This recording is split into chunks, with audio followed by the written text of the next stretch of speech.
Hi everyone, today we are diving into consumerism and happiness. Are we living in a material illusion? We covered consumerist coin is Malaysia, context misconception harms, no material happiness case, and how to find true lasting happiness. Let's start. Part 1, the common definition and the characteristics of the consumerism. The common definition of the consumerism. Consumerism is a social culture and economic ideology that holds an individual's happiness, social status, and self-worth are merely achieved through a continuous consumption of goods and services. It is not more an economic behavioral part, but also a cultural logic that influences people's value, lifestyles, and social structures. Common characteristics: value dependence, give way to the use value of goods of their symbolic value, such as demonstrating social status by purposely limiting addition acts rather than more meeting practical needs.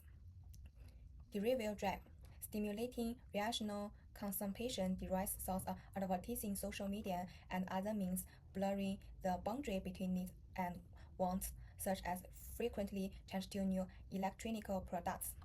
Social permeability. It has permeated into fields such as culture, education, and interpersonal relationship. For instance, the festival atmosphere is deeply bound with consumer behavior, becoming an important factor from a social interaction.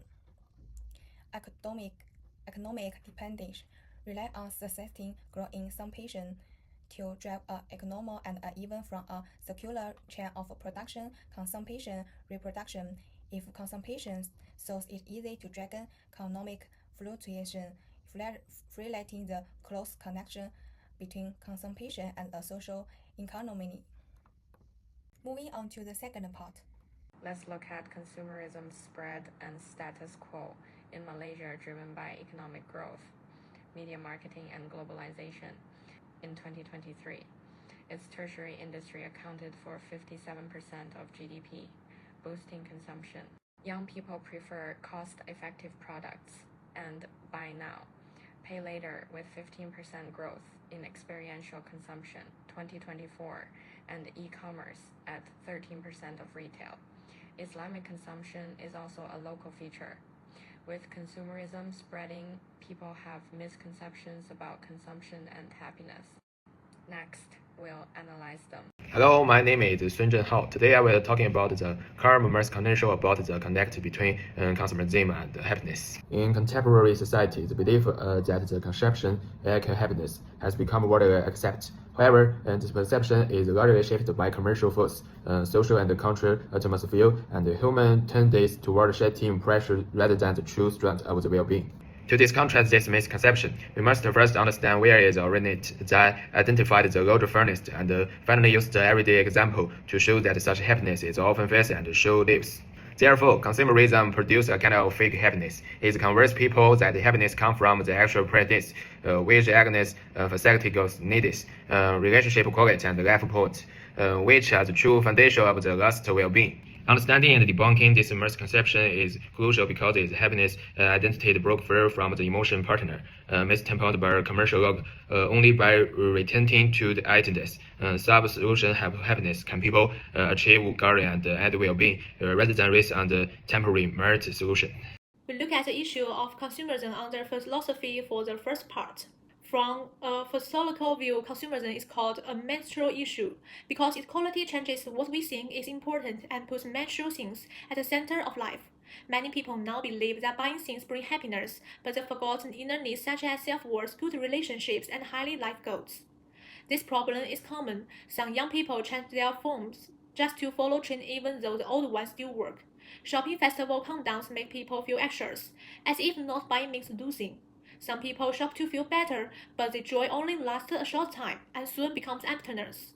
These examples show the idea consumers teaches us mature equal happiness. However, education remains as the real happiness should not depend only on mature things. It should also include emotion warmth, moral growth, responsibility, and skill richness. When people put competition at the center of life, they may ego self-refusion and relationships and fall into customs actions. Therefore, the material issues does not just material things, but remains as the material pleasure is short. True and lasting happiness comes from even values, strong connections with others, and the search for life meaning. Next, we will look at the fifth part, Introduction by Shi Jingdan. After understanding consumerism's current situation, let's discuss its negative impact on personal happiness.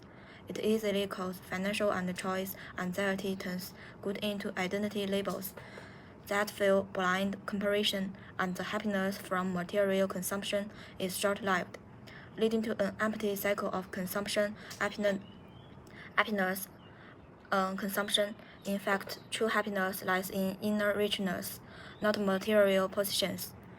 As we can see, consumerism's harm is not limited to individuals.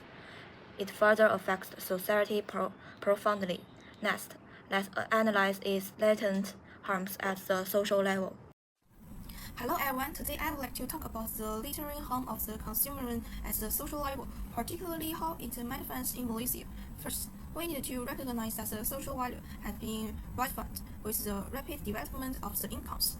Shopping festival and influencer driven promotion culture, Malaysians are increasingly exposed to message that happier people are those who buy more. This idea has led to collective value divisions, especially among young people, influenced by advertisements and influence. Many begin to believe that digital bags and the mobile phone are symbols of success. From an ethical perspective, this reflects from objectification and instrumentalization. People are no longer regarded as dignified and also individual, but rather as totals of the dismillied economic growth. In Malaysia, consumer and economic disparity reinforce each other. With high living costs, young people often fall into the cycle of the consumer first pay later to maintain with the society considered and decision life.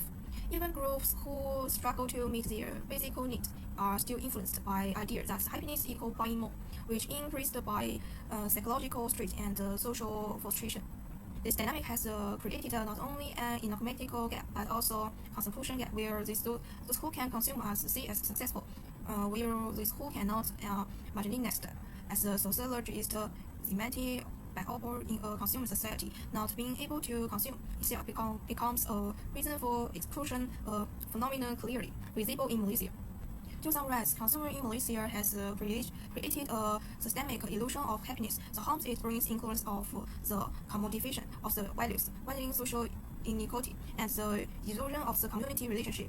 Ultimately, society falls to the illusion that as long as we buy more, we will be happier. But the happiness is short-lived, and the fabricated it cannot replace and the true satisfaction that comes from our value, our relationship, and the deeper meaning of our life. Thank you. Please allow our next student from our group to continue speaking. After talking about the problems of consumerism in the previous slide, like the pleasure to keep buying things and the stress from comparing ourselves with others, this next part looks at another way to find happiness, non-material happinesses. Here we have two examples. The first example is the urban minimalist community in Malaysia. These people choose to buy less and live more simply. They focus on important things like relationships, healthy, and personal growth. This helps them feel less stressed and enjoy life more. The second example is from Japan, called forest bathing. People walk into the forest, breathe fresh air, and slow down. Nature helps reduce anxiety, relax the mind, and bring a deeper sense of calm. These two cases show that true and long-lasting happiness doesn't always come from buying more things. Instead, it often comes from meaningful experiences, good relationships, and connecting with nature. Model cut term country prioritized. The principle enlists that mutual pluralists are a great path to happiness. His belief is in international countries through advanced studies that additional emotion meaning to production. Feminism as the social of constants, sentences, before social belonging as the least consider gratuities. In internet, the ideas that BC more conceive emotion in set or enhance products in life. Social media and the production studies the illusion by displays directed like it. That busted countries competes in elastics. In the West began to measure their self-worth through that was normal. Rather than who they are conscious impaired emotion, we contest becomes a common thing of access less. or social pressure. A touching production is the processing of needs and desires in a country devised by instant greatest. Desires are respectively a pattern and midpoint of instantaneous, triple of seconds, a net count at last size. The tripled X of benzene is created of by exponents, which the proofs are considered again. Where time with the success of production deposits, there is a notion people's understanding of happiness. Rational consumption is a balance between life and happiness. In the trend of the more you buy, the happier you are. Rational consumption is to find a stable reason of life. The key is to distinguish between wants and need and give yourself a voice. Can this really bring happiness? What we buy is often emotional comfort, not the item itself. The study points out that the stronger the material dependence, the more likely the subjective happiness is to decline. Another path is to shift the focus to the spiritual level, such as rest, exercise, reading, and companionship. A simple life is to reduce the burden and make the body and the mind lighter. The study finds that sustainable and moderation consumption can improve happiness and the quality of life. At a social level, it is necessary to create an environment that does not make people anxious. Media and brands should convey the concept of self-care and moderate consumption instead of creating anxiety. Rational consumption is not to reject beauty, but to let happiness take root in life, not in the shopping cart. Next, LIUYINUO will begin her speech. Building on the view we talked about the last section, the rational consumption is an aspect to genuine happiness. This part will further work up the core ideas of my talk. First off, let's get straight to the fundamental problem with consumerism. It tricks us into thinking that the more we possess, the more valuable we are. In malicious media and social environment, this idea has been blown way out of the proportion. It led so many of us to see consumption as the only path to happiness. And let me be clear, that's a highly misleading belief. Second, true happiness doesn't come from material stuff. It comes from the intangible things, the connections we build with one another, the richness of our inner youth, and the fulfillment of self-actualization. These things are invisible and intangible, but they do far more to boost our quality of life in the long run than any physical commodity ever could. So here's the key takeaway about rational consumption. It's not about rejecting material needs altogether. It's about striking a balance between what we own and what we truly value. A balance that brings our youth back to more aesthetic, more accessible state. To sum it all up, happiness isn't something you can buy and accumulate. It grows naturally from the bonds we form with the world around us and with ourselves. Only by staying mindful and practicing moderation can we break free from the illusion of consumption and find a life rhythm is uniquely, truly ours. Thank you for your listening.